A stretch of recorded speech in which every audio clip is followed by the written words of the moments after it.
Thank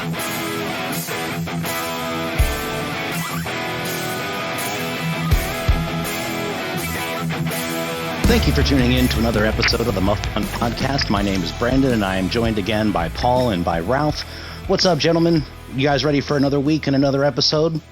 It was a crazy week. I don't know what happens in the NFL anymore, and I don't know how to pick games anymore, apparently. So, same here, but always love talking ball. What we're going to do this week is we're going to change up the format a little bit. As the show develops, we're going to play around with things just to kind of figure out what we really like the best and what you folks out there like the best. So as we get through, definitely if you guys like what we're doing, make sure you let us know in the comments section. Make sure you give us a like. Just make sure you let us know if you like it, if you don't like it. And then if you don't like it, tell us why. Let us know what we can improve on, what we can do better, because we're super interested in that for sure. We're going to start off the week with the game of the week, which we all chose as the Vikings versus Seattle game. Man, that one came down to the end, 27-26, Seattle beating Minnesota. The entire first half of the game was the Vikings. Their defense was able to step up and keep the Seahawks wide receivers covered, and the pass rush was working early for the Vikings.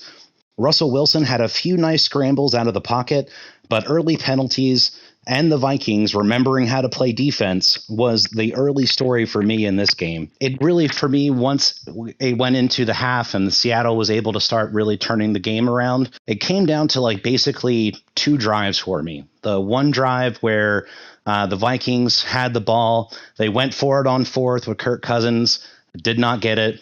Then again later in the game, basically the exact same thing. It was interesting because when Dalvin Cook went out of the game, that basically seemed to kind of take away all the momentum from the Vikings. Like that was the first sign where they were like, we're screwed now. So they basically, at that point, I felt like gave all the momentum up, and then Seattle would just be able to do Seattle things. And the final drive of the game, it's like, how do you cover DK and Lockett when you're tired? And these guys you basically have the perfect 1-2 combo of speed and physicality that you can go down the field with, and you have a great field general to allow you to do so. And that last drive, it was just basically him being like, DK, Lockett, DK, Lockett, like all the way down the field, and basically allowing them the Vikings left too much time on the clock, shouldn't have went for it on fourth. If they had just kicked a field goal, done something, I feel like those two things, if they went for a field goal earlier in the game, and if they went for one at the latter part of the game, I feel like they would have won. But unfortunately, I think missed calls on coaching, and it just wasn't in the cards for them. What do you guys think? We'll go with Paul first. Well, I'd like to start off by saying that I completely disagree with you and the end about the field goal. What was it, like 4th and 1? 4th and 1.5? 4th and inches, actually. Yeah, so 4th and nothing. So at that point, if you get that first down, the game's over. If you don't get the first down, then they have to go 90 yards to beat you. Can I say then that I disagree more with the actual, I'm fine if you want to go for it, but the calls that you made, like everybody and their mom knew you were running that ball. Everybody did. That's all they were doing that entire drive is they kept passing it off to Madison, brought in Boone, passed it off to him. Like they were just the entire drive, just bell cowing it down the field. They knew exactly what they were going to do at that point. I knew. I mean, at least I figured that's what they were going to do. Yeah, and I mean, that's fine. And so there's a couple things. If Dalvin Cook hadn't been injured, I think Dalvin Cook gets that first down, even if everyone knows that they're going to run it. I think if a crowd is there, that they might end up going for the field goal because it's too loud to try to execute a 4th down play there. And I think that it was a poor play call, but I love the fact that Zimmer had the balls to go for it because, I mean, they're not that great of a team this year. The only team from the North that's getting in the playoffs is going to be the division winner. And right now that looks like it's a race between the Bears and the Packers. So you have to do something. If you go for it, you're going for a field goal. They need a point down, 2-point conversion in order to get you into overtime. as we saw there, if they could drive 90 yards, they could drive 75 or wherever they would have gotten the ball originally. And then it's an overtime game. Overtime things always favor the home team. So I think that going for it, 100% the right call. I stand by Mike Zimmer by that. I think that uh, having had Mike McCarthy as the coach of my team for quite a long time recently, I think that coaches that have testicles tend to do better, and ones that just want to try to play. I feel like if you kick a field goal there, you're not playing to win, you're playing to not lose. And that's what Mike McCarthy does. He plays to not lose. He's got a lead. He's going to play ultra conservative no matter how good his team is. But if you get that 1 yard, less than 1 yard that you needed, the game's over. You can take a knee, and that's it. Uh, they missed it by that much, but I think it was 100% the right call. And if I was on the sideline, I would have done the same thing. And I hope that if Mike Zimmer had a chance to do it over again, that he would do the same thing there. What about you, Ralph? What do you think? Well, as far as going for it on fourth down, I mean, aggressiveness is going to get you in the penthouse or it's going to get you in the doghouse. And in this sense, Mike Zimmer, made the call he made, and they weren't successful on it. But he gave his team and he trusted his team to do it. And like you said, Paul, I don't have a problem with him going for it, but the microscope's always when you fail, right? It's if they make that, then it's like, oh well, they got the first down and game over and away we go and nobody talks about it. But since they didn't get it, it's just that much more under the microscope and becomes such a huge play in the game. I mean, obviously it turned that game around 100%. But for me, the what makes this the game of the week for me is that last drive. I mean, 13 plays in less, what was it, a minute and 47 or a minute and whatever it was on the clock. And I mean, 13 plays. How do you run 13 plays in less than 2 minutes? It's crazy to think of how well executed that 2 minute drive was, and how, I mean, DK Metcalf, I think he had, how many times was he thrown to on that drive? At least 4 or 5, right? And just, he's an amazing specimen. And I've said it before, I'll say it again. He should have been an Eagle. I wish he was an Eagle because, we got JJ Arcega-Whiteside, and they have this monster in Metcalf. I mean, Russell Wilson is doing just impressive things for that team, and they're fun to watch. I mean, that's watching the Seahawks reminds me of the feeling I had of watching the Eagles in 2017, where no matter what, you just always felt like they're in the game. I don't care if you're down by 13 points or they're down by 20 points. I just always felt like they had a chance to come back.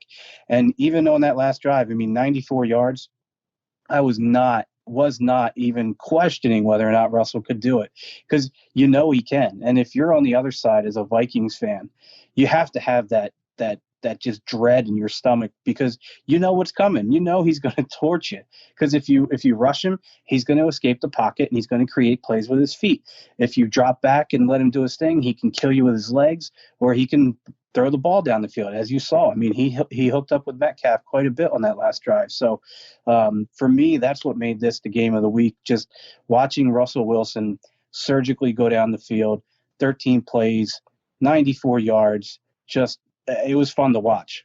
If I can kind of make a quick counterpoint on that. So you're saying that he's doing it there and he's being aggressive. So a couple things.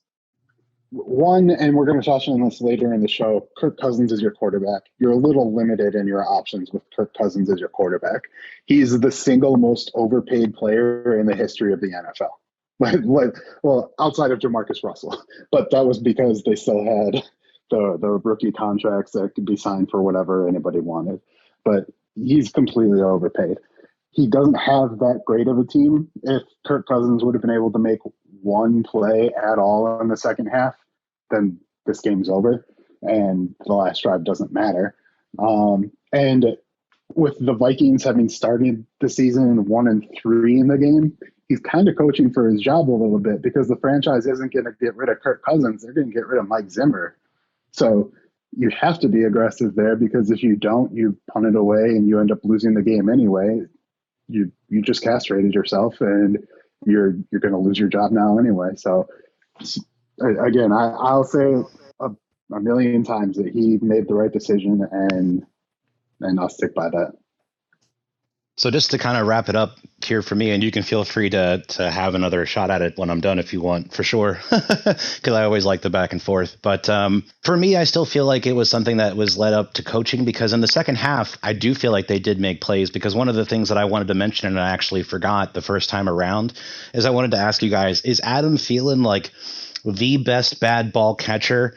He's kind of like how we were joking around about how like Jimmy Graham, how much money does Jimmy Graham owe Drew Brees? Like how much money does Kirk Cousins owe Adam Thielen at this point? Because he bailed him out on the drive in the second half of the game. He went to him 3 or 4 times and then ended up getting the touchdown with him on the same drive. And the 2 balls he called earlier in the drive were like at his shoe tops, and the guy was still able to pull him in.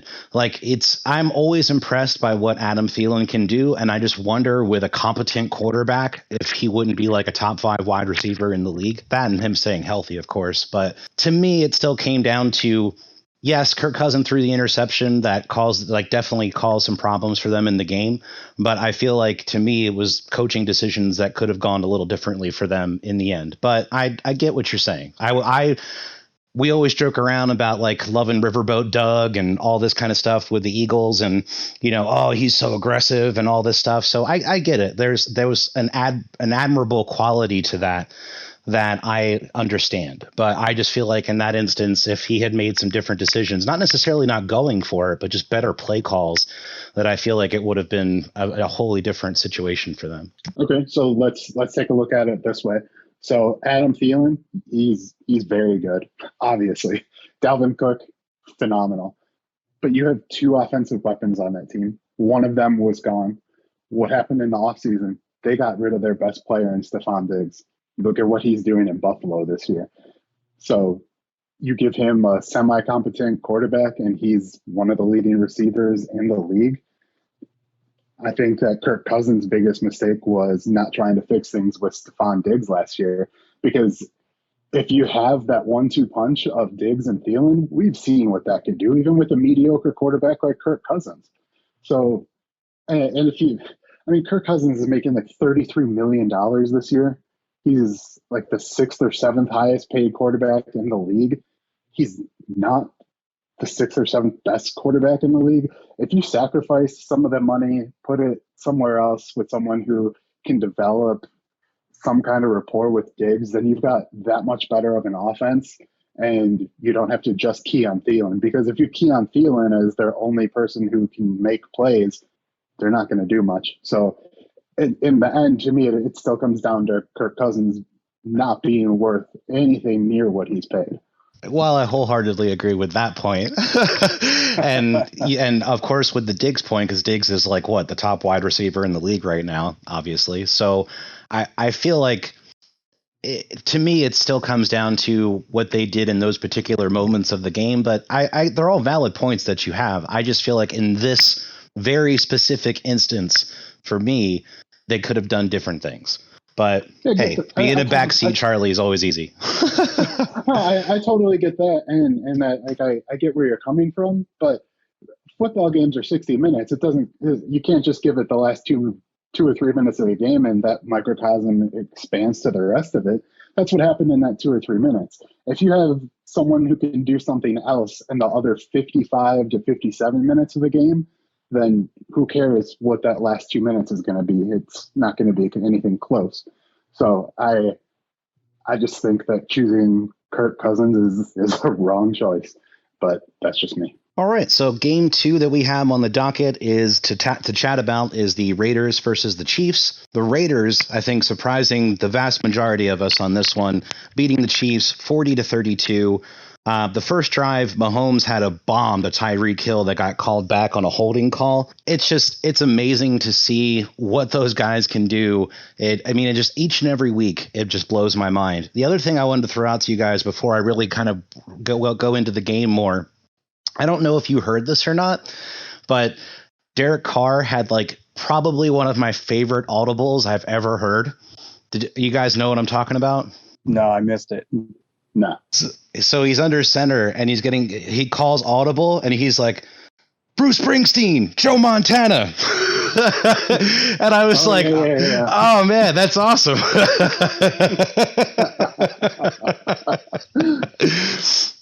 So one of the other things that the Raiders had Henry Ruggs back, which I think was a huge thing for them. Watching that guy's speed on the field, the Chiefs defense just had absolutely nobody that could lock him down. Every time he only had, I think, 2 or 3 catches through the game, but each and every one of them were in extremely important moments, especially like the one he had on 3rd and 10, where he basically caught the ball off of the back of the helmet of the defender. I think it was Fenton for the Chiefs. And that guy didn't even have time to turn his head around because he was just sprinting all out to try to catch up to Ruggs. So I really felt like them just keeping steady with the run game, having Ruggs back on their offense, and their defense just gave up on the blitz after like the first half. I think they blitzed 3 times or 4 times in the first half, and then they only blitzed like 1 or 2 more times after that for the whole game. And just them clogging passing lanes, making Patrick Mahomes think a little bit, and just allow, like you saw a couple times, especially with that sack that Crosby had, where Mahomes is just trying to find somebody downfield and loses track of Crosby, who's just chasing him. I think that is something that was their game plan going into the game, and I think worked out really well for them throughout the game, is just giving up on the blitz and just really working on covering downfield and clogging those passing lanes and just allowing them to, when they could, get to Patrick Mahomes. I mean, a lot of the times they were only rushing 3 or 4 guys, so it was definitely a good game plan. I felt like Gruden went for it on 4th down a couple times. So I felt like with this one versus our game of the week, I really felt like Gruden's coaching, along with just Derek Carr's play, them sticking with the ground game and having Ruggs back with just those couple spectacular catches, really just all those things together allowed for them to overcome the Chiefs in the end. What do you guys think? We'll start with Ralph. One of the things that stuck out to me during the game is Nelson Aguilar, nice deep ball down the field. Again, watching a former Eagle have some success somewhere else is always a little painful to watch. But I mean, Brandon, you said it with the speed of Ruggs. I mean, John Gruden's just taking Andy Reid's template and burning him with it. I mean, you got Ruggs' speed, Aguilar's. He can burn it a little bit. And you're seeing that, in order to keep up with the Chiefs, you almost have to, beat them with their own blueprint. So, seeing that and like you said, not using a big pass rush, but still having some success against Mahomes. And, obviously he didn't have his best game of the year either. So, the Raiders came to play, and I was really shocked. I didn't see that outcome coming. Really quick, it was really for Nelson Aguilar. That's 3 touchdown catches in 5 games with the Raiders. So definitely, I don't see very many signs. I think he's dropped a couple passes, but not really big ones like you would see him do a lot with the Eagles. So I think that change of environment and him having that pressure taken off to an extent, I think really helps out. And I would imagine, going somewhere else and having the feeling that, again, somebody could believe in you, like your coaching staff and things of that nature, and you don't have probably as much pressure with the fan base, that it's just allowing him, or the media, just allowing him to really relax into his position. Yeah, I can see that. I mean, a fresh start, new surroundings. I mean, we're not going to talk too much about this game, if at all, but Sidney Jones goes to the Jacksonville Jaguars and has, an interception and 4 pass breakups. I mean, the guy played a hell of a game, and, here we are with, a patchwork defense, and, just seeing all these guys that, we're on the team and no longer on the team and having success elsewhere. It just, like I said, it's pretty painful. One other thing I want to interject with really quick is I think it was the first or second drive of the game. Did you see the double reverse play they had where it was so the drive in the beginning of the drive, they ran a screen to Hardman. And then the next play they threw like underneath to Kelsey. And then right after that, they put Hardman in motion. And then as Hardman's in motion, Tyreek Hill comes back underneath and they flip the ball to Hill. And that's how he got that touchdown. That was really impressive. Like just the mismatching and the, the back and forth that they can do on offense is just great. I don't know why they don't do that more in the middle of the field, but it's crazy to see what they come up with. Yeah. Practice and precision. I mean, you have to be precise with that stuff. What happens if, one slip and you're putting that ball on the carpet, What did you think, Paul? I thought it was a great game. I thought it was a fantastic game. I was surprised by the outcome, as I think probably most people were. I wonder if John Gruden still wants to get rid of Derek Carr, because it seems like since he got to Las Vegas, or back when it was Oakland still, and he's been trying to get rid of Derek Carr and get somebody else and to call the plays for him. And I just think he's really undervaluing Derek Carr. I think Derek Carr looks phenomenal this year. I think he's got some good weapons. I think that Henry Ruggs is insane. 2 receptions for 118 yards. And then Nelson Aguilar, 2 receptions for 67 yards. They were crazy. It was a very fun game to watch. The fourth quarter especially was real good. I liked seeing someone put the Chiefs down a little bit, although so it's nice to know they're not going to go 19-0 when they win the Super Bowl this year. But 18-1, that's still not bad.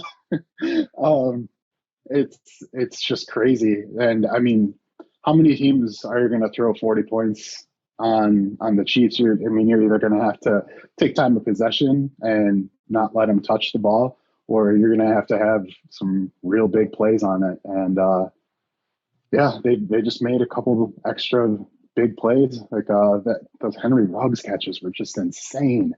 And I was a little surprised that Kansas City didn't run it just a tad more. But Edwards-Helaire only had 10 carries in the game. And Mahomes, not as sharp as usual. He threw for like just over 50% completion.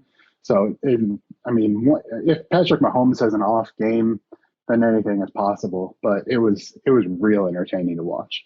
All right. So next game that we're going to cover is going to be the Bucks versus the Bears. Now, what we're going to do is we're going to switch things up a little bit. This is the game. Each one of us are going to pick a game to cover. So for me, it was the Chiefs versus the Raiders. The next game that we're going to do is Ralph's pick.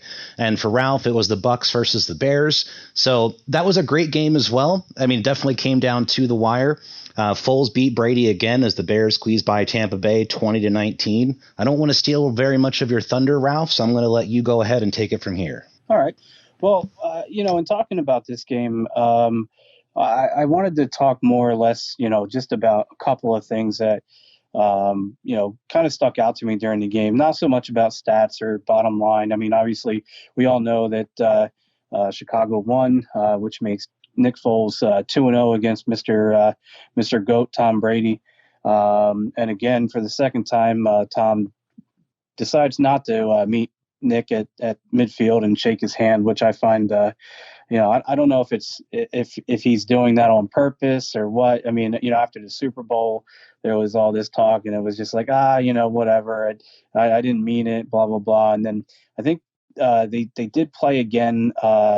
I don't know if it was still with the Eagles or what, but didn't they play again? And Brady actually did come up and shake his hand, whether it was preseason or what, I forget. But I feel like they've met again at some point since the Super Bowl. Fairly sure you're right. Yeah, I don't remember what game it was, but I'm pretty sure that he actually at one point went up and talked to him. I think a lot of the time this year, you're going to kind of have to give that a bit of a break, especially after Stephon Gilmore tested positive. And was it Patrick Mahomes who had just gone up and shook his hand after the game? So I think that this is a year where less is going to be better. just because of everything that's going on. Right. No, and I get that too. But the previous week he plays the Chargers and they he shakes Herbert's hand, right? So the previous week, someone hadn't just gotten it from Stephon Gilmore or Cam Newton. So I'm just saying, I'm only playing devil's advocate here. I mean, you could totally be right. Maybe Tom Brady's being a little bit of a bitch. I'm not going to take that away. Everyone can be bitchy at times, especially when you lose. But I mean, this is a kind of an unprecedented year. So I tend to lean towards giving most players the shadow of a doubt here. Right. Well, just if you want to compare the quarterback play from that night, you got Brady 25 of 41, 253, a touchdown, no interceptions, and Foles was relatively close to that, except 30 of 42 for 243 and a touchdown. He also had an interception.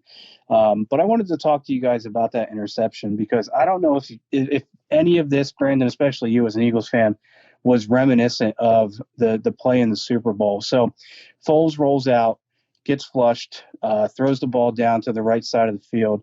Allen Robinson, while kind of falling backwards, tries to make the catch, juggles it, and in the process basically bats it up in the air enough for the defender to then intercept the ball. And as soon as that play happened, I looked at my wife, I'm like, man, that was almost exactly like the play in the Super Bowl with Alshon Jeffrey. Did you guys pick up on that at all and make any kind of correlation to that? For me, I can't tell you how many times that I've seen that happen, and it irks the crap out of me. I mean, I get that they need to make the effort to try to catch the ball, but whenever it causes it to bounce back up and then the other guy gets it, it's always so frustrating. Yeah, and it's like when you're on hands defense for like a Hail Mary and everybody wants to go for the interception. No, just bat that thing down, get it down. You don't need to. Stats don't matter at that point. It's about winning the game, And so one of the other things that I want to bring up from this game, and I think we all are happy with the rule for a safety reason, but kickoffs. You're not getting the running back kickoffs after a score to open the game or open the half. But Cordero Patterson, I don't think it matters if it's 9.5, 9 3/4 of a yards deep in the end zone. He's running that ball out, and he is fun to watch. And it made me really think of previous kickoff returners that probably aren't going to get the love and adoration that they probably would. Like, would Devin Hester or Dante Hall thrive like they did, in this NFL where you can't really get any kind of good run back? I mean, I know Cordero Patterson played for the Minnesota and then also the Bears. I believe he might have been with the Raiders for a little bit as well. But it's just, it made me kind of miss that, anything can happen on a kickoff, but when you're kicking the ball from the 35 and driving it, 10 yards out of the end zone, and it's just touchback city. So why even do it? So having Cordero Patterson run some balls back and give some excitement to kickoffs was really fun to watch. Paul, what do you think? I definitely agree on that point, that it's nice to see someone take the ball out of the end zone. I would also like to, I mean, I'll agree that most teams just kind of kick it through the back of the end zone and call it a day.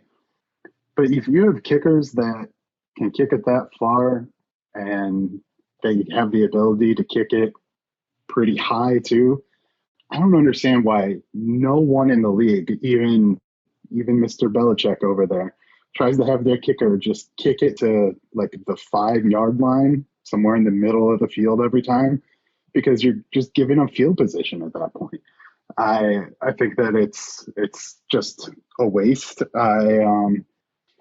While sure, I don't want people to get injured, you are signing up to play a contact game, so you know what you're getting into when you sign up for it. I do miss some of the contact sometimes. I never want to see most players get injured. Like there's a couple of let's say Kevin Garnett was playing in the NFL for some reason. I'd be okay if he got hurt once in a while, but I think that there's the thing that to me is so surprising about the NFL is there's so little innovation. It's a copycat league. One team will go for something new and then it'll work for them, and everyone goes after it. Like, let's take a look at the Chiefs right now.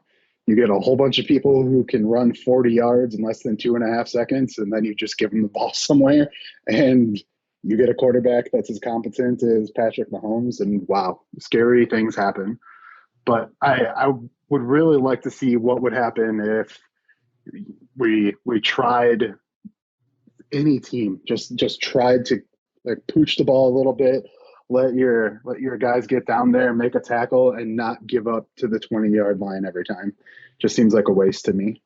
Not, I guess going back to the game, it was fun for the most part. There was it was a game. There wasn't anything that really stood out to me too much. Yeah, it just, I guess that's really my biggest takeaway from it is missing more innovation. And like you, I love watching Cordell Patterson just try to do something with the ball. Yeah, and as far, one thing we didn't see Thursday night was too many rushing yards from the Bears. The stat that jumped off the page to me when kind of recapping this was Chicago as a team rushed for 35 yards. 35 yards. And they still won the game, but rushing for 35 yards, if you were to look at a stat sheet after a game without knowing the final score and you see that somebody only rushed for 35 yards as a team, are you really thinking that team's going to, that team's coming out on top? I wouldn't.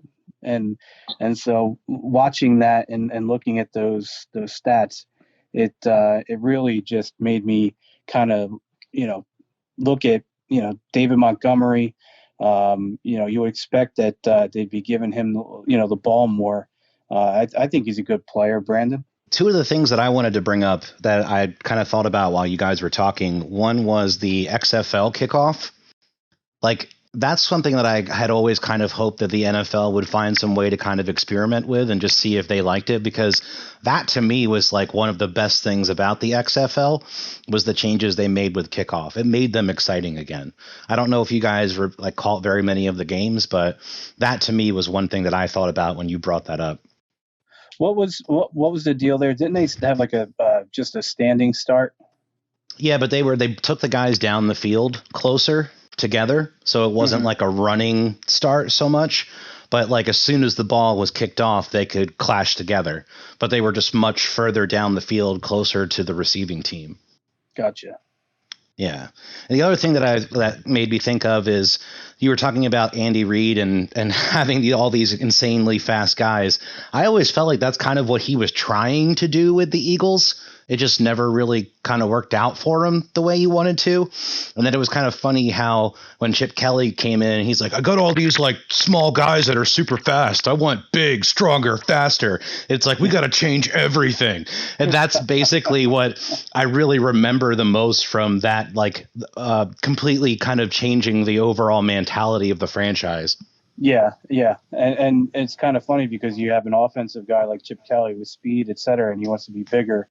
And then on the other hand, you've got Andy Reid as a big offensive line guy that wants to be quick, fast, and efficient, I wanted to kind of touch on the rushing part of the game real quick. So Tariq Cohen was out.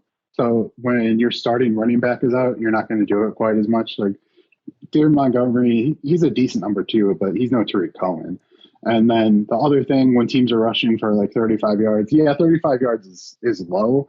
But take a look at like the Peyton Manning Broncos when he was averaging like 3 yards to throw, and then the yak was just crazy. I think that there's just different things that teams do that don't technically count as a rush anymore, but it has the same effect. Like the little pop pass. So like the quarterback gets it and then just quick flips it to a wide receiver who's in jet motion. And the just little wide receiver screens, but since they're going forward, they count as passing. I think that there's just a lot that's changed about that aspect of the game where you're getting rushing yards. They're just not rushing yards, if that makes sense. Understand. No, and it makes sense. I mean, those, jet pass, options out to this, either sideline. Basically, that's what you're talking about, right? Yeah, that or like when they're in jet motion where he's coming across and then quarterback snaps it and then just tosses it up because the wide receiver's like a yard away, catches it and doesn't end Right. around essentially. Yeah, that definitely would make sense and kind of make up for some of those lost traditional I formation runs for sure. But just to wrap this one up, put a bow on it. And getting back to Brady versus Foles, because that's, for me, that's the fun one to talk about. Foles, I think under Matt Nagy, who, is a Andy Reid disciple, and in that kind of offense, which he's familiar with, I think he can be successful. It showed Thursday night when he was doing, the rollouts. I don't think Foles is a traditional drop back pocket passer kind of quarterback. Getting him out, bootlegging him out, the quick RPOs. I think that's where he shines and plays his best, because it's almost like if you give him too much time to think, he's gonna make a poor pass or make a bad play. Whereas if you keep him in movement and flushed out bootleg, whatever you want to call it, and have him just kind of roll with it and in motion, it's almost like he's just robotic at that point. So I feel like that's his best role, is when he's rolling out, bootlegging, and the quick RPOs.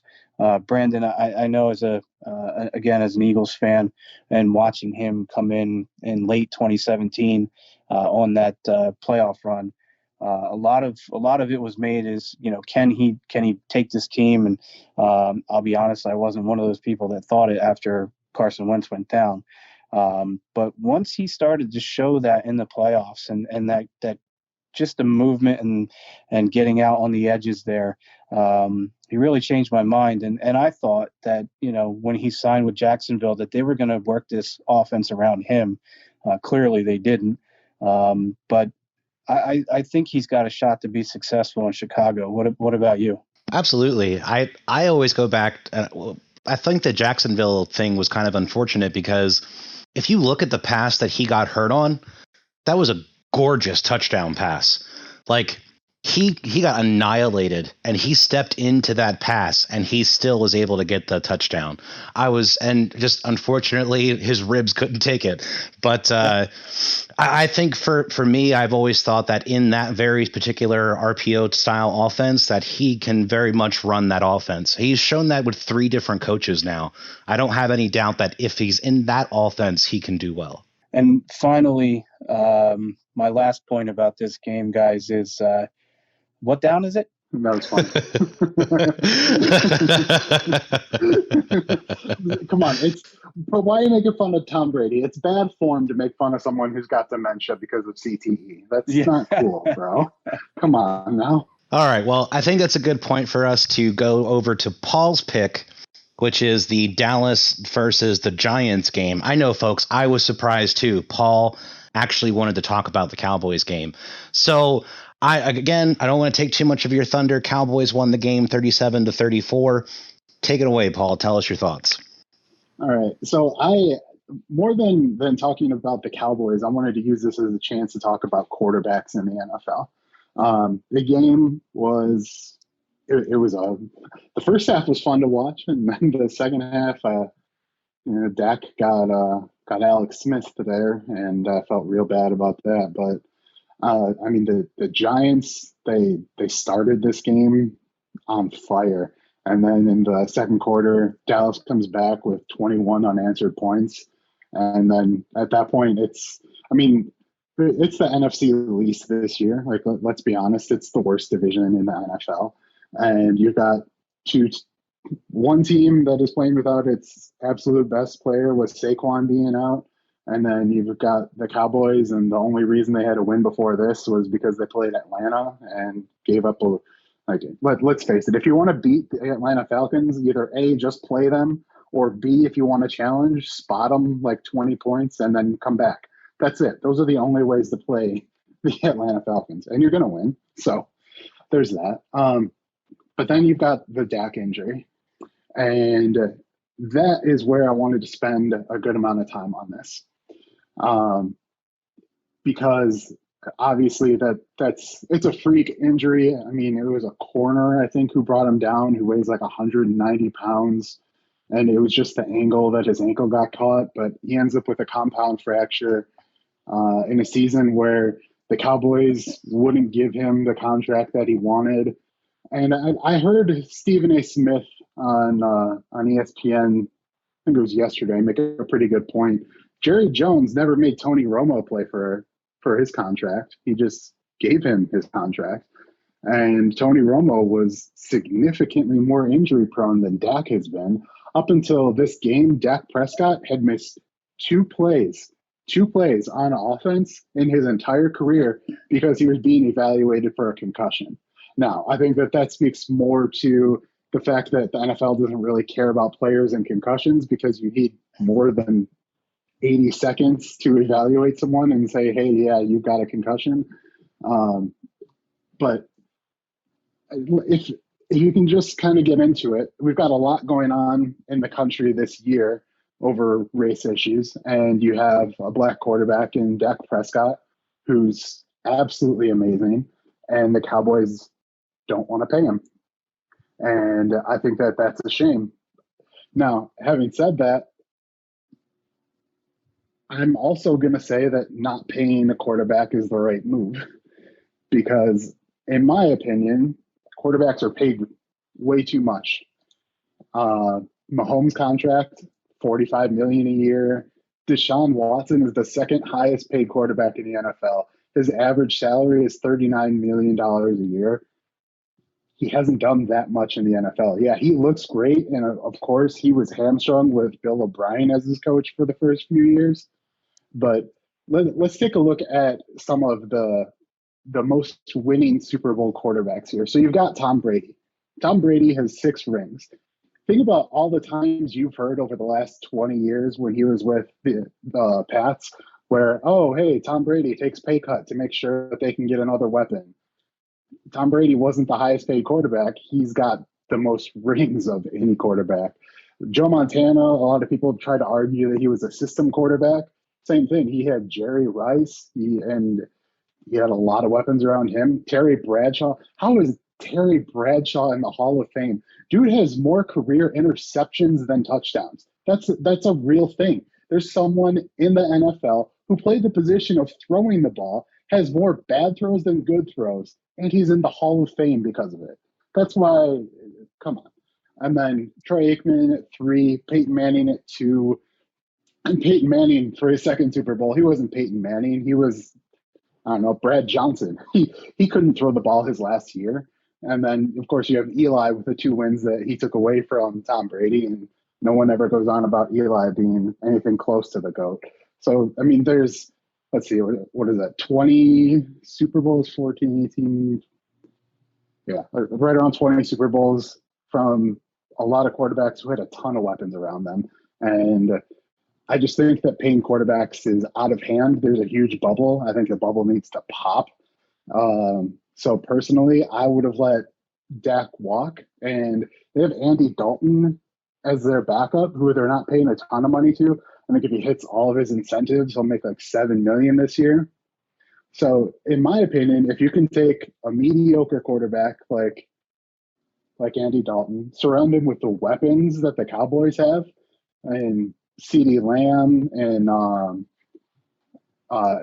Michael Gallup. Wow, the last drive where he made those 2 back-to-back catches were utterly insane. I just think that right now we're in an era where the quarterback gets too much credit and too much blame. And as we can see with people like Kirk Cousins getting insane amounts of money when he doesn't do anything ever, that I think we need to have the system be reevaluated. And I'm just a little surprised that no one has put 2 and 2 together when you look at the teams who actually win the Super Bowls. I mean, Russell Wilson, who's a really great vote to win the MVP, he wasn't Russell Wilson when he won his Super Bowl. The only one who looked amazing in his Super Bowl win was Patrick Mahomes, and that's because he's going to break all the records if he can stay healthy. So, in my opinion, quarterbacks overpaid. I feel absolutely terrible for Dak because if you're in a league where quarterbacks are going to get paid, he's someone who should have been paid, as you can see the beginning of this year with his historic numbers.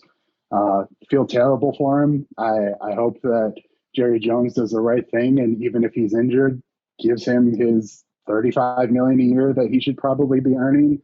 And yeah, we'll go from there. But that's kind of the more thoughts that I had on the game. Ralph, did you have anything big from the game? Well, first of all, I want to say, I never want to see a player get hurt. I don't care what team he plays for, whether he's on the most hated team for me or not. You never want to see anybody go down.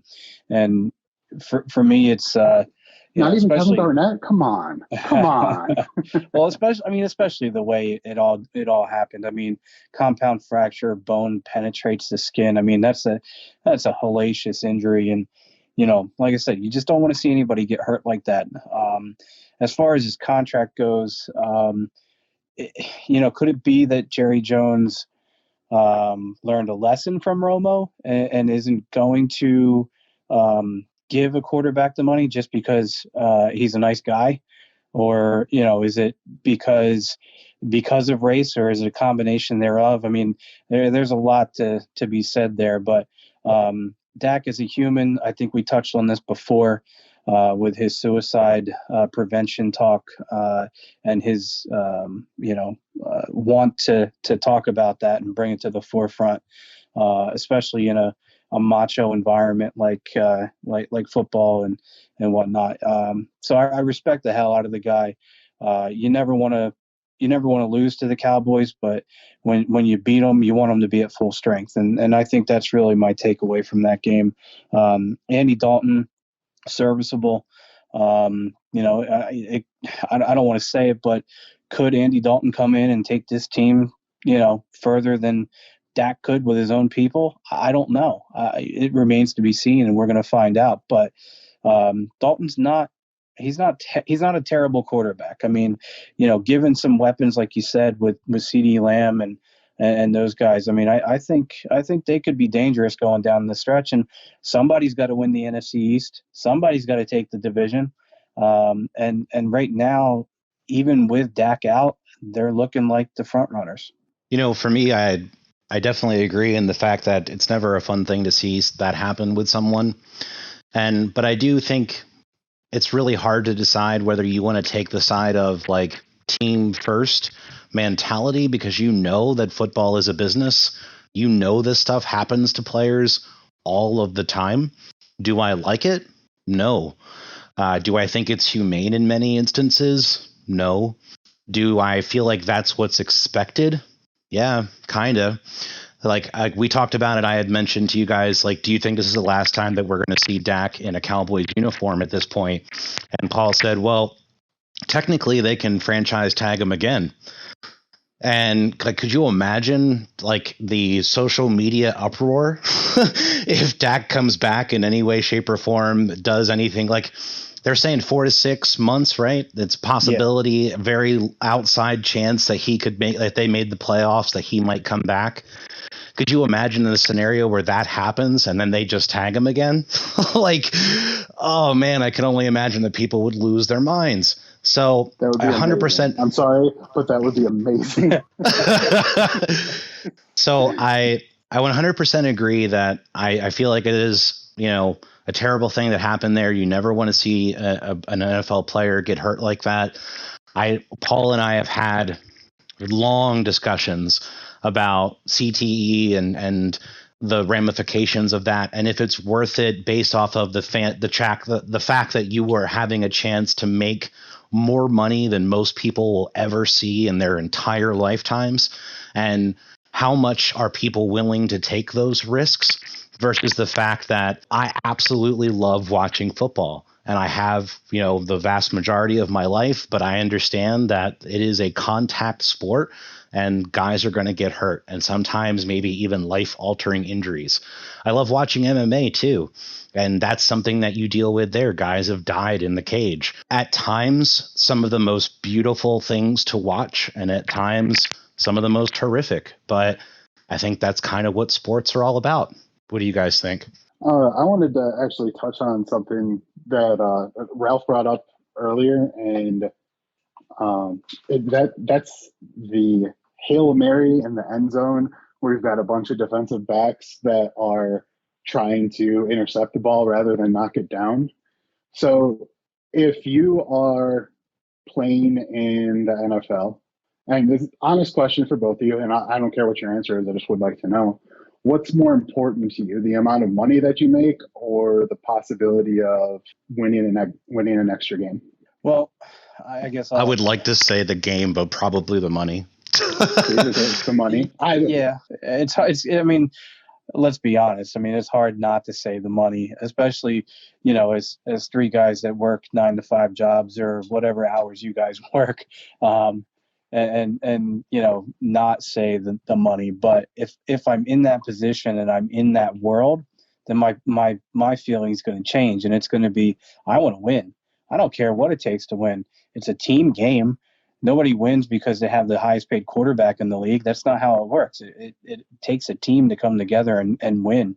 And I'd rather go out and retire as a 6-time world champion than I would, a winless, no championship having player, but have, $100 million. I mean, either way, I'd be happy. Let's be honest.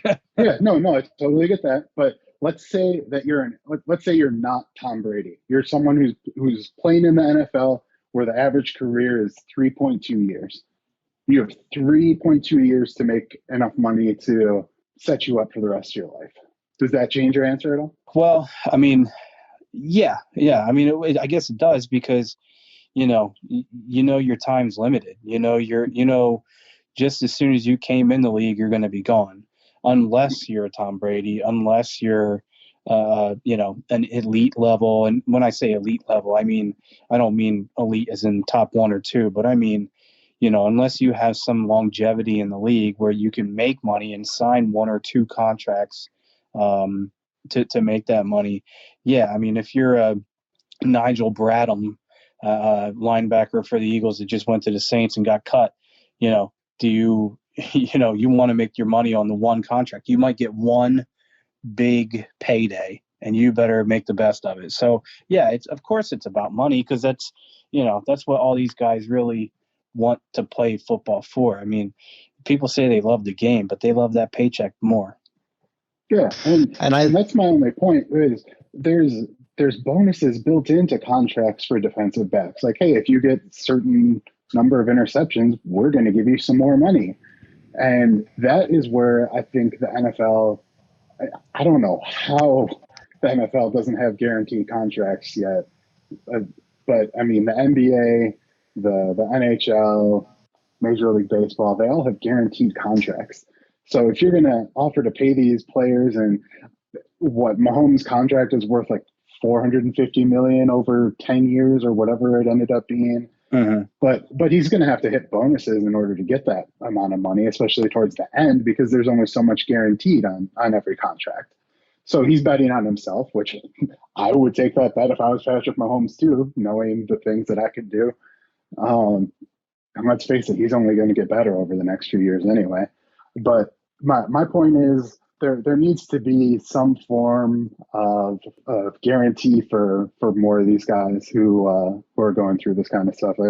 I don't like the Steelers because they have Ben Roethlisberger, and we've gone over that before. But I do like the Steelers because of what they did for Ryan Shazier. They converted a lot of his money into different ways where they'd be able to pay him his salary, his full salary, because he got hurt in the middle of a game like that, instead of just trying to cut him and get rid of it. And I haven't looked at the details. Maybe it did benefit them somehow, but I still think that it's a good move giving an injured player money that he had earned in that contract.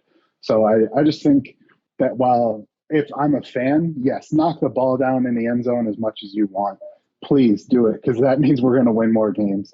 But as someone where I can honestly say if I'm playing, I'm looking at every single bonus in my contract and I'm trying everything I can to get those.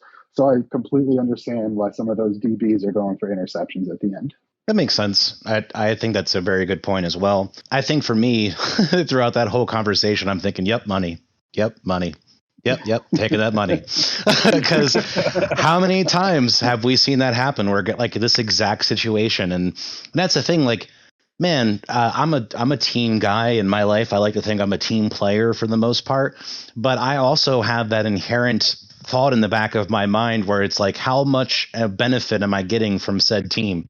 And that has to be Eben, there has to be give and take there. Because if there's not, and you're like in the Dak situation where the vast majority of the population feels like he's getting the raw end of the deal, how long is it going to be before he's just like, screw you guys, I'm going home? All right, so I think we're going to wrap up things here with the final three additions here, two of them new, which is going to be our roundtable power rankings through the first 5 weeks. So we're going to do a top 5 power rankings through the first 5 weeks of the NFL. This is through the first 5 weeks. This is not as if the season ended today. What we're going to do after this is an MVP back and forth through our top 3 votes for MVPs. Those will be as if the season ended today. So, all right. So what we're going to do is we're going to start off with number 5 for all of us. I think what we're going to do is we're going to go Paul, Ralph, then myself. So we'll start off number 5, your number 5 pick, Paul. I'm going to go with the Ravens here. Outside of looking like a high school team playing an NFL team when they played the Chiefs, they've had a very good season. They came back. Only the one loss to the Chiefs, so I'm going to go with the Ravens in the first spot. Ralph? Well, I struggled between the Ravens and actually what I ended up going with was the Rams. And I think that Jared Goff and Robert Woods have a special connection. And then you throw in Cooper Kupp and EJ Henderson and that defense and Jalen Ramsey. I mean, that team's got a chance to make a run again. So I'm going Rams at 5, but you could probably interchange the Rams and the Ravens at this point. Yeah, I absolutely love that this has been your guys' answer so far, because I was so worried we would all have the same top 5. So I'm super thrilled that it doesn't look like that's going to happen at all. So that's great. My number 5 pick is Pittsburgh. I mean, yes, they beat the Eagles last week, but they've just looked great all season long. I think not that Chase Claypool is Juju or he is Antonio Brown by any means, but good Lord, we've talked about this kid, I think, a couple times on the show already, and that was such a breakout performance for him. I realize the Eagles have no secondary that can actually cover a wide receiver, but it was still very impressive. I feel like their defense is doing great this year. I very much do like everything that I'm seeing from Pittsburgh so far, so they're my number 5 pick. What part of that was a breakout? The first touchdown, the second? Was it the third? The third? Maybe the fourth? The fourth? I mean, honestly, man, if the Eagles actually had a cornerback other than Slay that could do anything on the field, that would have been even more impressive. But to me, I think that kid, regardless of who he's playing against, is going to be very talented moving forward for sure. All right, let's do number 4. Paul? I'm going to have to go with the Tennessee Titans here. They have now officially beaten the Bills. They made the Bills look pretty pedestrian in the game. They're having a good season. I think that they've got a real solid defense. Tannehill looks like a new man outside of Miami, and it's nice to see. So yeah, I've got the Titans right here. Ralph? Well, at 4, I have the Steelers. I didn't have them at 5, and I don't have the Titans in my top 5. But the Steelers here, the offense clicking. I know you're not a fan of Ben, but he's playing pretty well. And then that defense. I mean, J.J. Watt and Bud Dupree. They've got a chance if all those pieces stay together that they can keep climbing the ranks here. But I've got Steelers 4. Now, since JJ really quick, TJ. Excuse me. I knew what he meant. JJ? You did, but I knew what you meant. I'm still gonna give. Really quick, did you see Jordan Mailata blow up TJ Watt when they were playing? That was amazing, and I really hope we continue to see big things from Jordan Mailata. I'm a fan, so hopefully that continues on. But that made me so happy to see him blow him up. Real quick, there was a tweet, and I forget who it was from. I read a tweet this week, and I forget who it was from, but he said, "This is the most perfect pass pro set I've ever seen," and it was just a loop of Lane Johnson or Mailata, one of them. Just laid down on him and did not let him go. Mailata just absolutely blew him up. So I'm not sure of that specific one, but it was fun to watch. My number 4 pick for my power rankings is the Packers. One thing I don't know if Paul's had a chance to watch this yet, but this is really what my quick little segment about this is going to be. Have you seen the Aaron Rodgers interviews on the Pat McAfee show, Paul? No. Please watch them.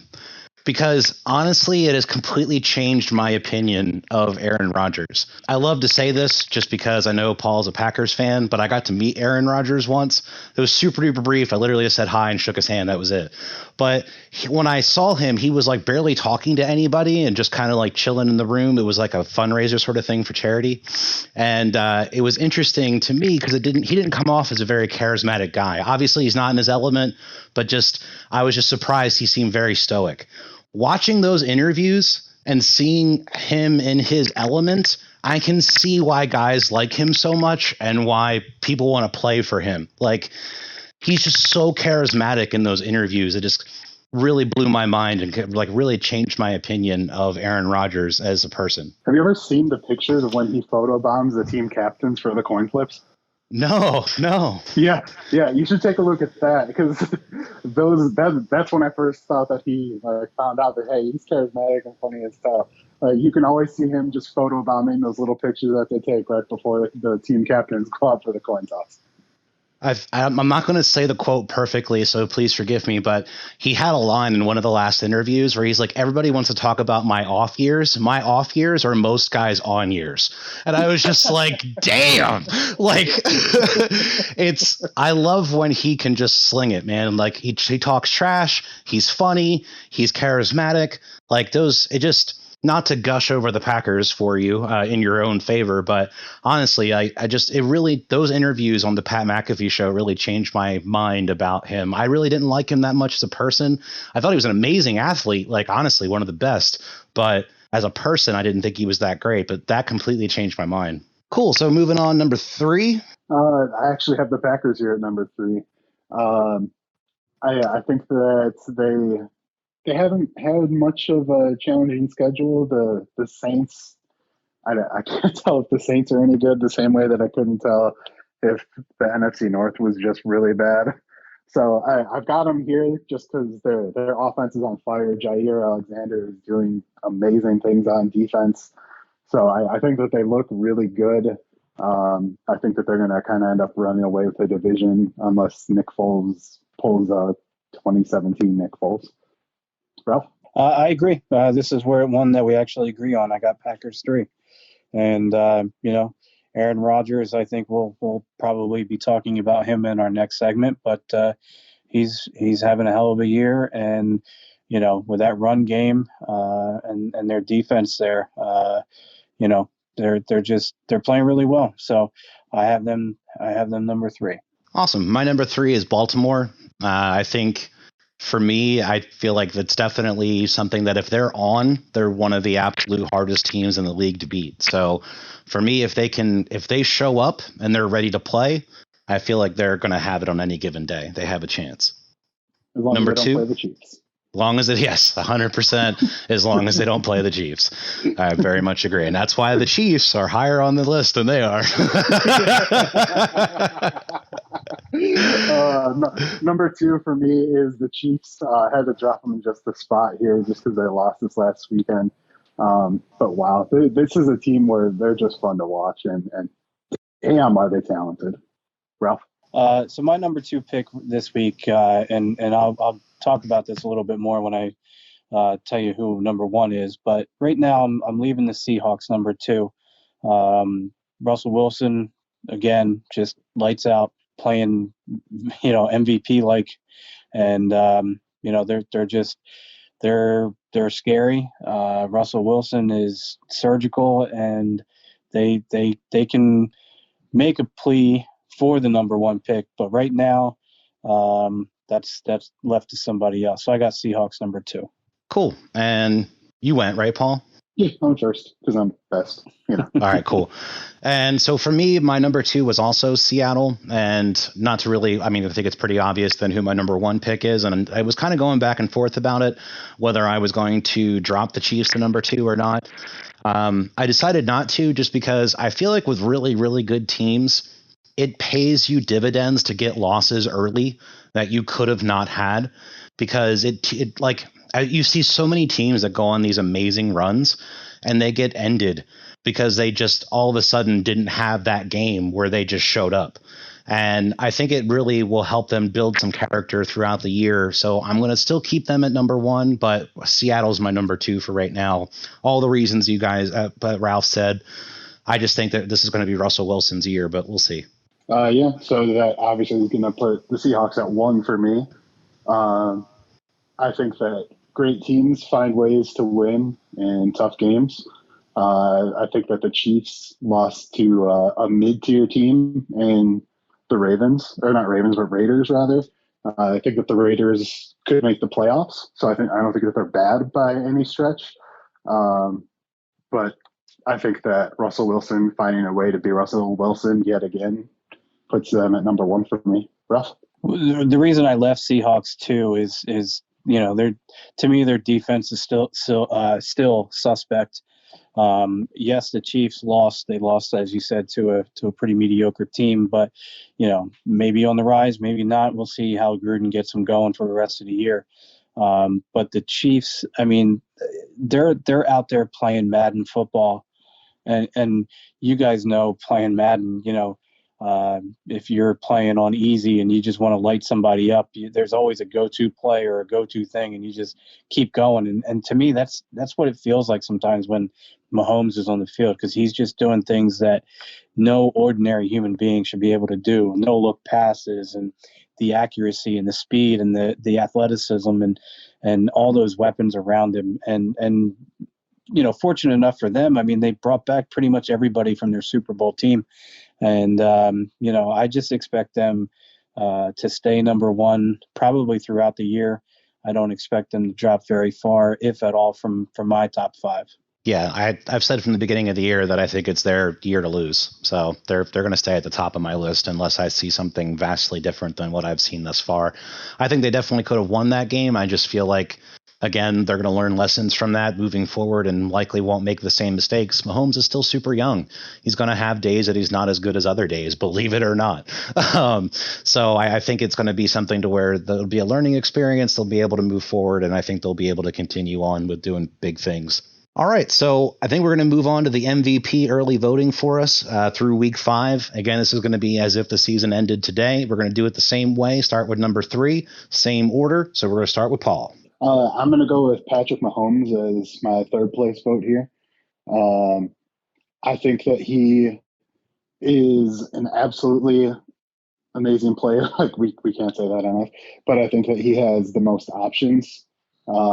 And I think that being an MVP is meaning the most to your team. And while Patrick Mahomes, I'm sure, means the most to his team, I think that if you drop like an Andy Dalton in here, that they're still winning games. So I got Mahomes at number 3. Ralph?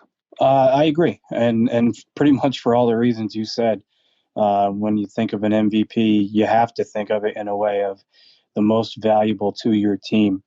And right now, I agree with you. If you put somebody else in that place, they'd still be competitive and still win games. So for me, Patrick Mahomes, in any other world, he's probably going to be the MVP every year. But so far this year, there's 2 guys ahead of him that I think have been playing a little bit better and mean more to their team currently. For me, the number 3 pick, I was going to play around with a little bit.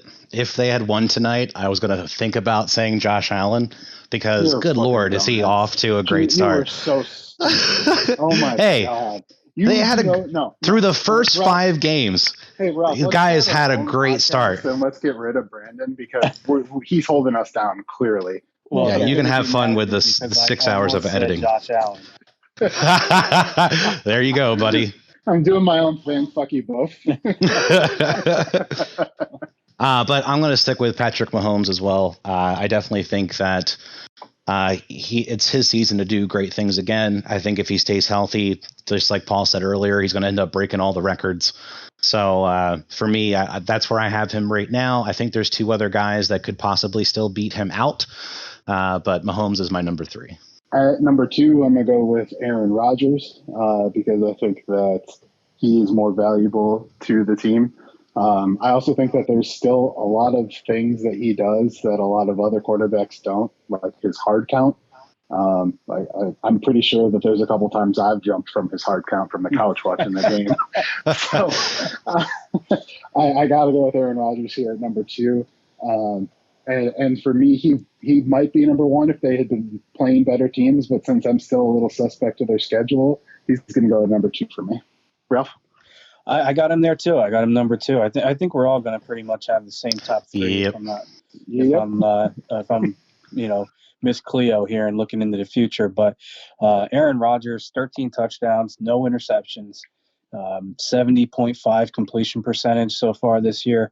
They're stellar numbers, and like you said, he does so much more for that team than just handing the ball off and hucking it down the field. That hard count is second to nobody, and his leadership and that steadiness that he gives that team. I mean, we've seen it. You've seen it when he gets hurt and he misses time. I mean, that team completely changes character.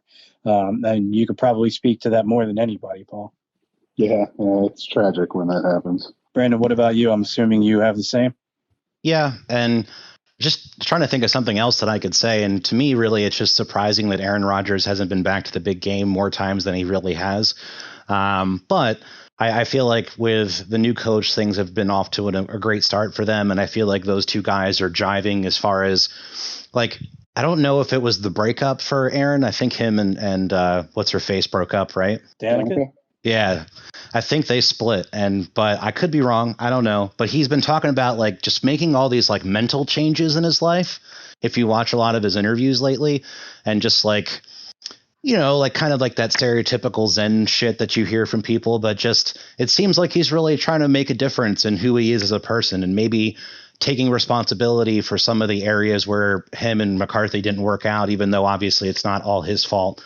But I feel like that to me is just, I see a lot of potential in him right now, and not that I didn't before, but just when you see a guy who has that much talent also come together mentally, holy shit, watch out. It's the scotch. See, and I'm going to say it just as a Packers fan watching it, McCarthy is the reason he hasn't been to the big game more than once. Although I will agree that possibly getting away from Danica Patrick, who is famous for having placed second in one race really, really long time ago, is probably a good thing, because that can't be good for a winning mentality. She doesn't know what it's like. So yeah, that's got to be good for him. I'm laughing so hard over here. So, I mean, do I even really... On the flip side, congratulations on a great career, Danica. You got a lot of popularity for being a subpar racer, and I'm sure you made a lot of money. So she looked good doing it. Is she like the Gina Carano of NASCAR? Gina Carano was like she was very pretty. She was the kind of the early darling of female MMA. And then all of a sudden it was like, oh crap, there actually are all of these other extremely talented women out there. It's not just this one chick. Pretty much. I'm just pulling this up. So she's the thing that made her famous was she's the only woman to lead laps in, not the only thing, but one of them was she led laps in the Daytona 500. She came in second in the Indy 500. And then, so in her professional career, in her NASCAR professional career, she made 191 starts and she never won a race. So she's 0 for 191. And then I don't think she won any races when she did Indy racing before that. So the best she ever did was maybe won first, but second place at the Indy 500. I gotcha. Well, I'm not going to dogpile on Danica, if you will, giggity. But what I am going to do is just say that, sometimes when you are not in a relationship anymore, you can just see a whole different side of yourself, or sometimes you can, learn more about yourself. And so maybe that's kind of what he's doing this year. But I don't even think we really need to go around the table. We all have Russell Wilson as number one, right? We have to. No, actually, I have Josh Allen at number one. He's side of the year. He's done some great things.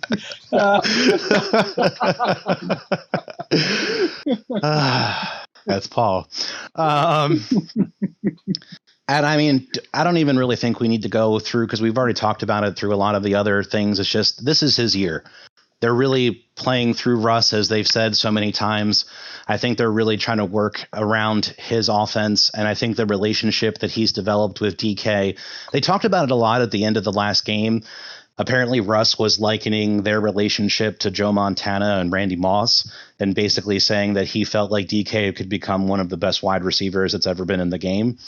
So I was kind of curious. Yes, thank you. Sorry, Jerry Rice.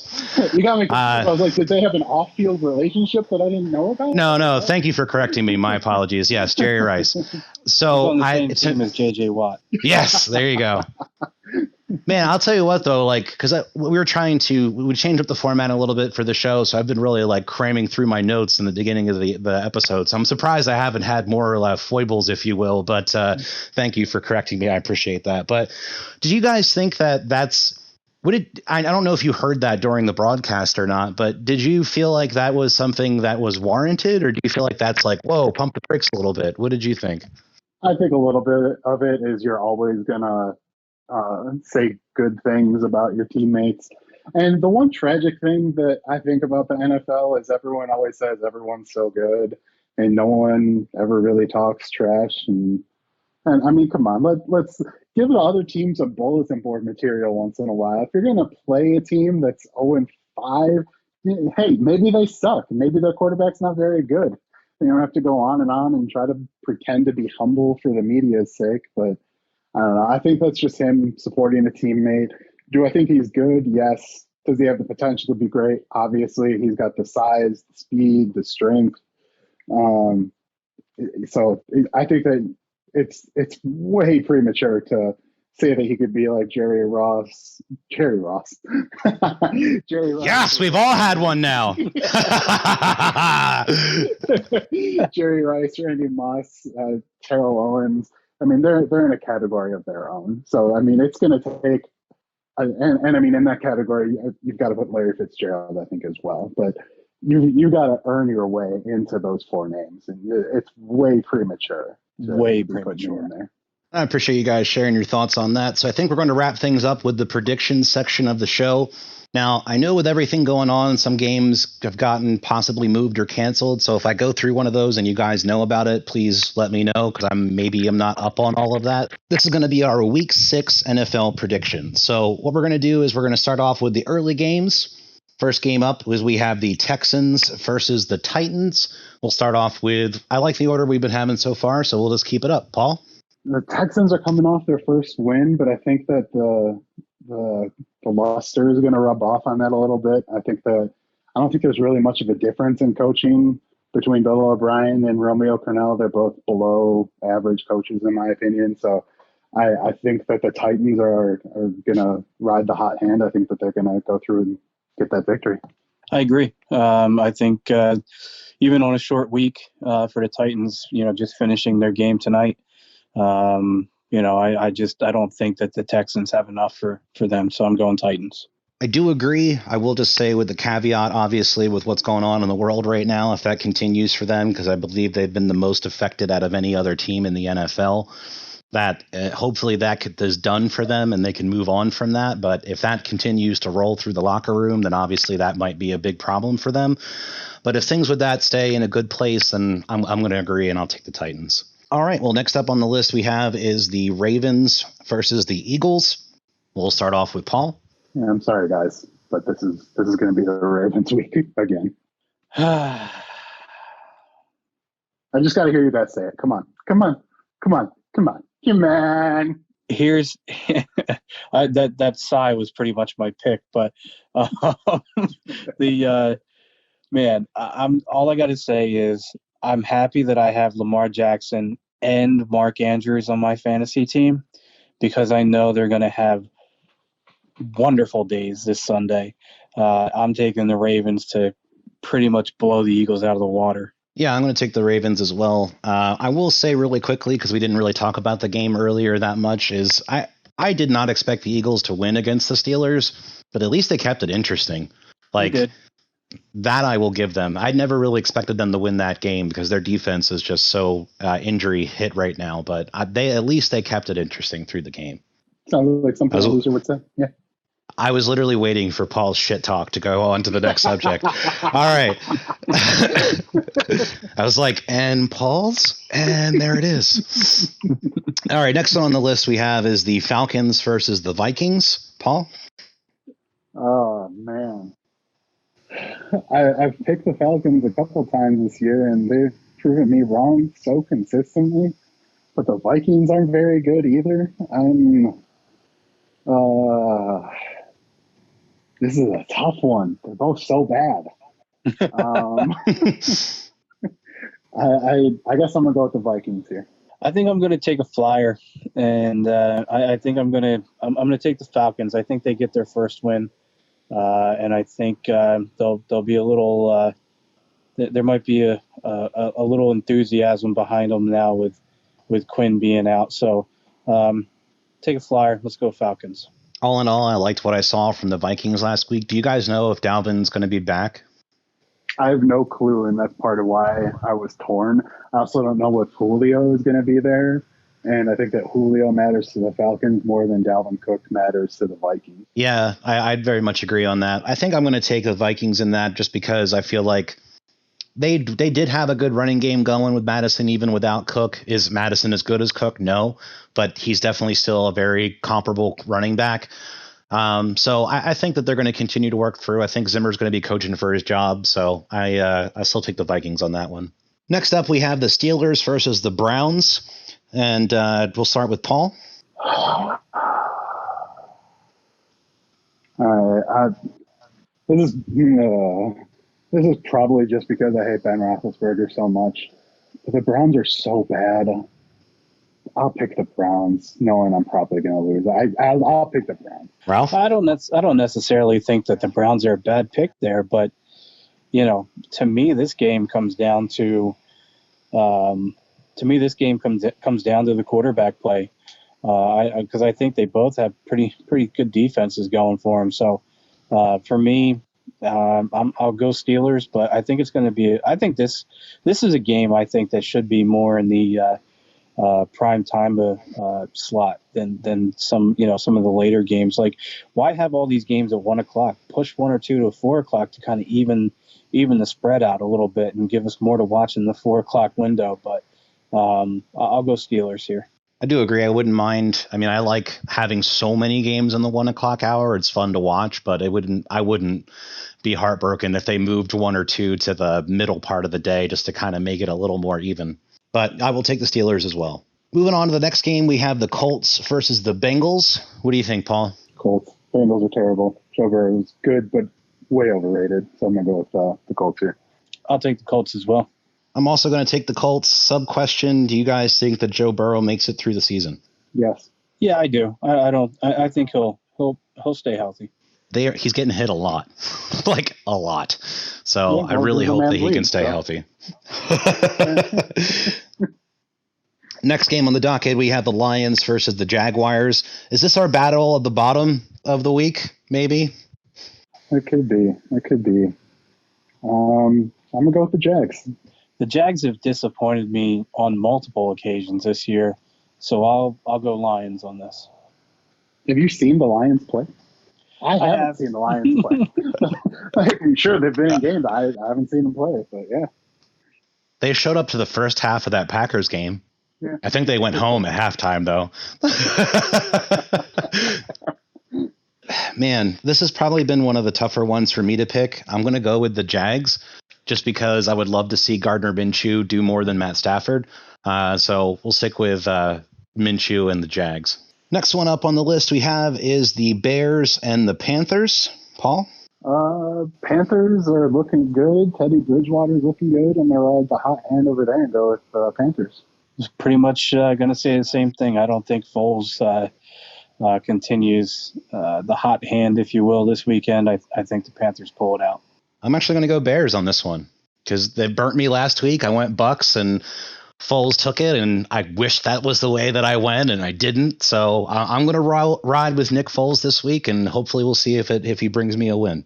Next one up on the list, we have possibly more of the battle of the bottom, which is the Washington football team, still stupid, versus the New York Giants. What do you think, Paul? Well, this is the one thing that we didn't touch on during the show at all so far, so I'm just going to say it was so go for good it. to see Alex Smith back in the seat. He didn't have a great game by any stretch, but it's tough when you don't have any good players.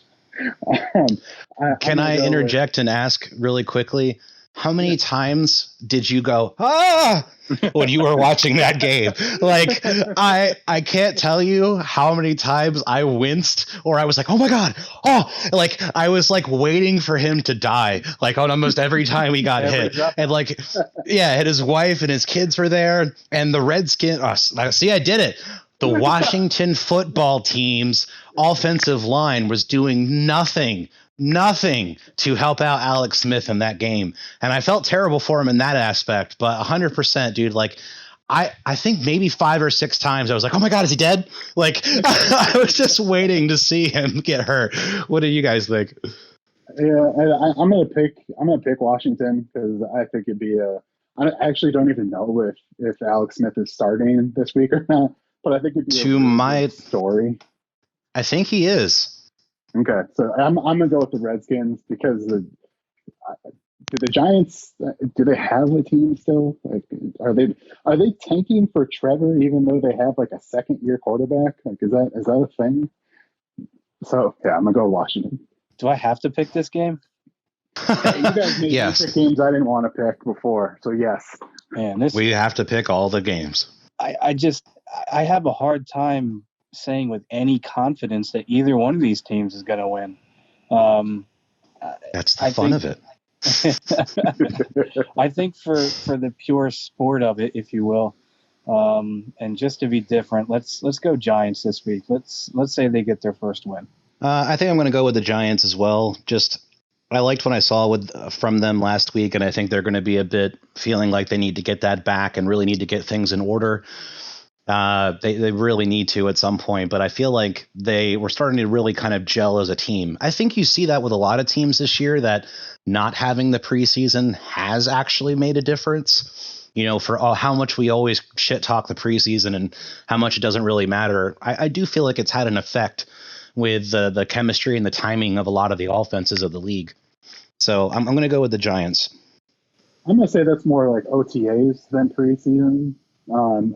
Okay, that's fair. And that's just my opinion. Where I think it makes a difference is on the bottom half of the roster. I think that is what's significantly different. But I think that like the timing that you've seen, like it took Drew Brees and Emmanuel Sanders a few games to get on the same page there, but they really have the last couple of weeks looked pretty good. So I just think that that's more OTAs than preseason.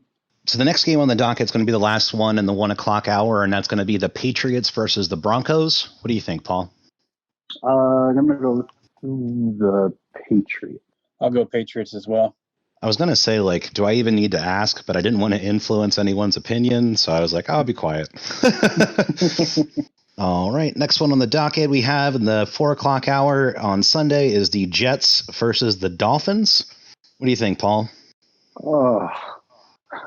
I don't know. Are we going to get MVP Ryan Fitzpatrick, or are we going to get cut for like the 4th time in 5 years Ryan Fitzpatrick?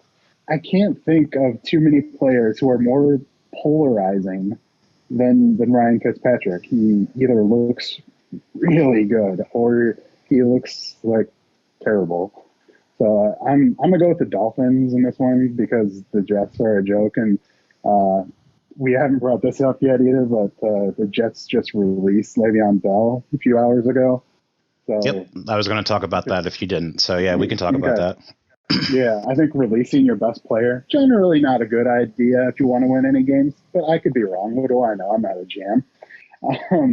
But yeah, so just for that reason, and I think Ryan Fitzpatrick is so streaky that I think he's going to keep up the streak from last week, and I think they'll win against a terrible Jets team. I agree. I'm going to go Dolphins on that one too.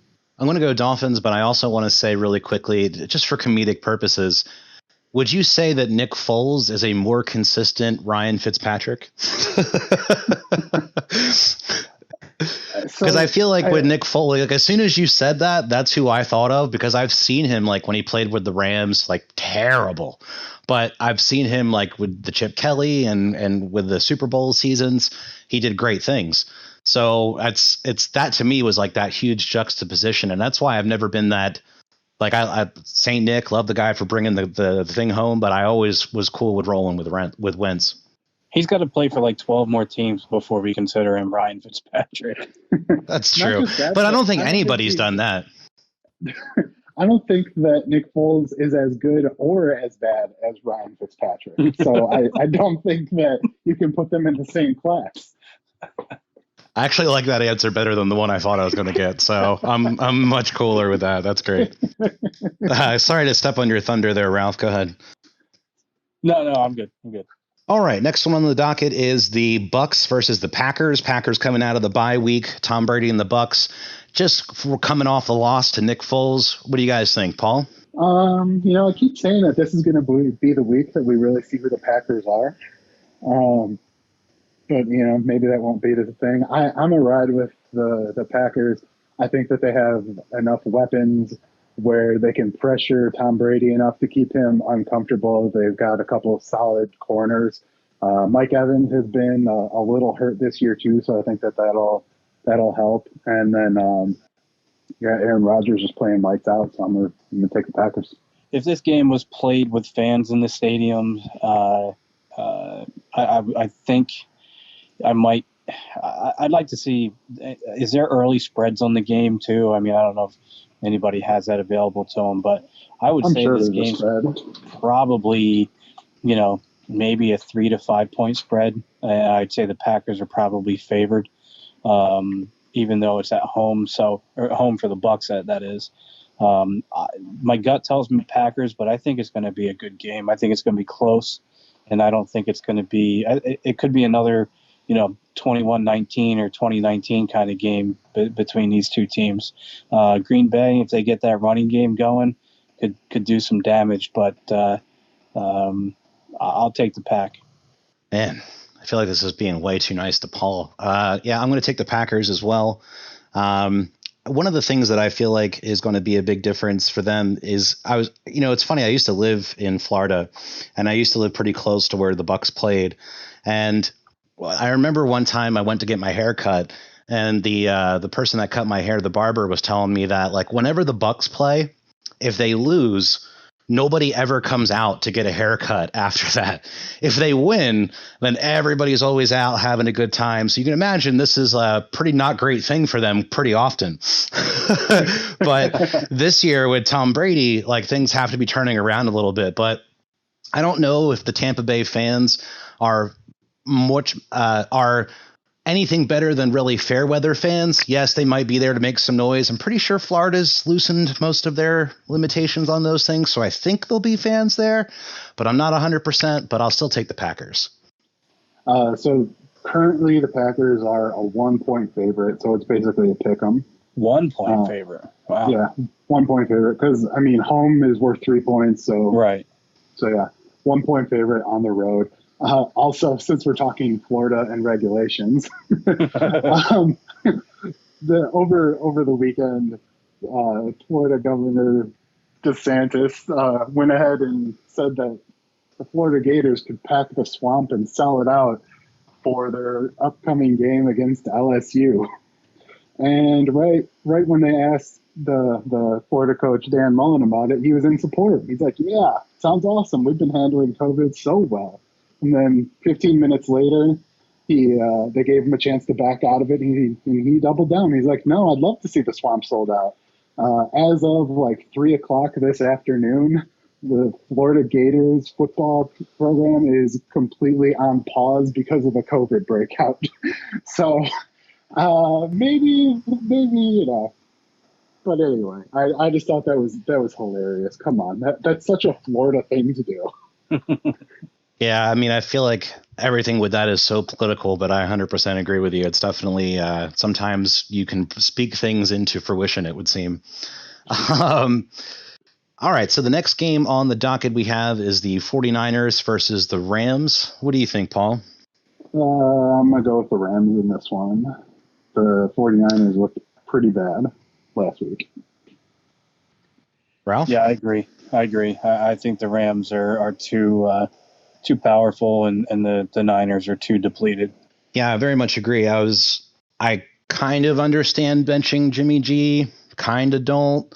What did you guys think about that? Who are they going to start? Beathard? I don't know if I think Jimmy's going to start the next game, but they benched him the last one and put in CJ Beathard. And then when they asked him about it, like, dude, you're losing the game. Why are you benching Jimmy G? They were like, oh, well, we're protecting him and keeping him safe for the next game. Well, then that means that they're starting Jimmy. I'm kind of torn on this because I think that you can use this as a tool to light a fire under someone's ass. But I think that for whatever reason, that quarterbacks have super sensitive egos, and then sometimes they get all butthurt about not starting. So I think that I probably wouldn't have done it if it was me, but I'm surprised they did it. But it doesn't really matter because the Rams are going to destroy them anyway. Oh, also, I remember it was either last week or the week before, brought up the salary cap with the Rams. And so I actually went through and looked at the Rams projected salary cap for the next, let's see, 6 years, I think, is as long as they have anybody. And wow, did they structure those contracts to make sure that one guy is paid like 1 year at a time? They were geniuses in how they structured all these guys getting their money. So good for them. Yeah, I still think that they're going to be doing big things moving forward. I know they struggled last year, but I think that they figured that out in the offseason, and they're going to keep rolling. And I think the 49ers are kind of going through like what the Rams did last year. And just, do you guys think, and I mean, I've never played football, so I don't know these things as well as, say, Paul does, because he has. Do you guys think that sometimes the 49ers kind of overthink their offense? Like, we always kind of joke around like they could just hand the ball off almost every single play and probably still win the game. But they get off of the running game so much and just try to chuck it down the field. I don't know why. It seems to me anyway that that's not the way I would play it. So I think that this is inherent of being who the head coach is. I mean, he's Shanahan's kid. Shanahan, he won Super Bowls by running the ball and with a really good quarterback, but then at the end he got fired by running the ball. So I think that he's overcompensating a bit with where he's trying to throw, and that's just me. I think he's got demons whispering in his ear that he doesn't want to go out the same way that his dad did. Yeah, it could be a case too, Brandon, like we talked about earlier, of Andy Reid when he was in Philly starting to bring in that speed kind of Deshaun Jackson style of, Tyreek Hill style of wide receiver. And maybe it was a little too early. Maybe he was too far ahead of his time. I'm not saying Shanahan's ahead of his time. Don't get me wrong. But what I am saying is it possibly a situation where Shanahan doesn't have the personnel in place to be able to run the style of offense he wants to run? Yeah, I mean, they definitely have had problems with the injury bug this year, like the Eagles seem to have every single year. So I definitely understand that could be part of it as well. It seems like to me there's many times where I just sit there scratching my head. Like, it seems like they're their own worst enemy more often than not. Well, all right. So the other thing I wanted to get to really quick, just before we get running too long here, is we got 2 games on Monday night. I've been loving these double-decker Monday night football games because it means less Joe Buck that I have to listen to, and man, do I love that. So we have on the Monday night 5 o'clock game. That's pretty early. 5 o'clock game is the Chiefs versus the Bills. What do you guys think? Chiefs. Chiefs, but I'm looking forward to that game. I hope that's a good game. Not going to be. Chiefs by a lot. Yeah, I would have thought before this week that would have been a good game, and then after this week, probably not so much. Last game of the week is we have the Cowboys with the Andy Dalton led Cowboys versus the Cardinals. We'll start with Paul. I'm going to go with the Andy Dalton Cowboys. Having watched Mike McCarthy's system for so many years, I think that Andy Dalton is probably a better fit to run it because he's less mistake prone and more accurate than Dak. And I think the Cardinals, I think it's a year or two too early with Kyler Murray still being really young. So I'm gonna, that's my pick. I think it's not. We were very nice to Dak earlier, and I don't mean to take that back, but I don't think it's very hard to be more accurate than Dak. But go ahead, Ralph. Well, my thoughts on this are with Dalton coming in. I think it's going to take time for him and the receivers to develop that timing. And I think if there's a game that and don't get me wrong, I think he's going to win games for his team. I just don't think it's this week. So I'm taking the Cardinals.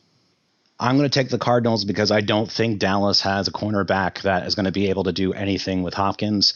So that to me is, I feel like they're going to have no answer for him. I feel like that if he has a game that he puts up over 100 yards, it might be this one for sure.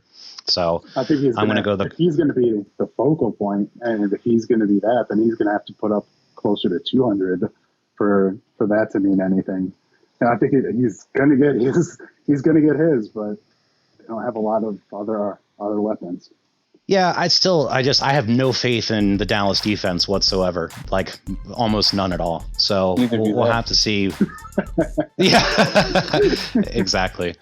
That'll run us through our week six predictions, and we can definitely go through. We'll talk about all the totals and everything next week. I didn't unfortunately have time to tabulate them before the show this week, which I think might have worked out in our benefit, but we'll talk about that next week, and we can kind of go through all of that a little bit, and we'll break things down, even further. Again, make sure you leave a like if you enjoyed things. Make sure you leave a comment. Tell us what you did like or maybe what you didn't. That way we can improve as a show. Let us know if you enjoyed the format with the new added topics of the power rankings as well as the MVP vote. And we're trying to decide if we're going to do that every single week or if we're going to maybe do that every other week. But I kind of enjoyed the everybody picking a game. So I think we'll do that moving forward. So just make sure you subscribe. Make sure you like Muffed Punt Sports Podcast. We love you guys. Thank you, Ralph. Thank you, Paul, for showing up. Love you guys as always. I hope you guys have a good rest of your week, and we'll catch you next week. Take care. Thanks.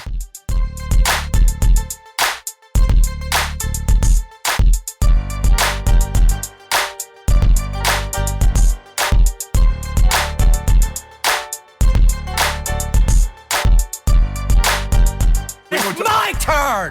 You told me it was my turn. You can talk all that you want to, yell and scream, you lost. It is my turn. You lost the game. Take as long as you want, you still lost.